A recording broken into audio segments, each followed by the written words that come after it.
So guys, so alam mo na ba to? Ito yung dahilan bakit marami kang nare-receive na email galing sa Facebook. Natatabunan yung mga important emails mo, which is hindi naman natin kailangan kasi naka-update naman lagi ang notification natin sa Facebook. So lahat yan naka-on. So gagawin mo dyan, turn off mo yan. Pero pwede ka mag-iwan dyan ng mga gusto mong iwan. Birthday, groups, video. Pero tingin ko di naman kailangan to lahat eh. Kasi bawat bawat notif niyan, magi-email pa sa'yo.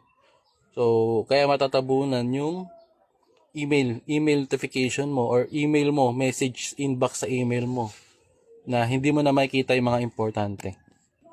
Kahit sa SMS, mga text messages. Nagtataka kami mga nagte-text din sa'yo. Turn off mo rin yan. Reminders, activity, update, friends. So, kung titignan mo, di naman kailangan tong mga to.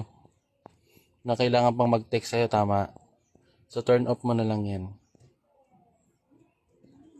So, paano ba makakapunta dyan? Punta ka ng 3 lanes. Scroll down. Settings and privacy.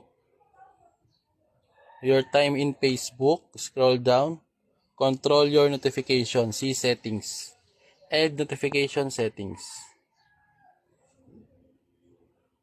Then yun, mapupunta ka na doon sa kanina.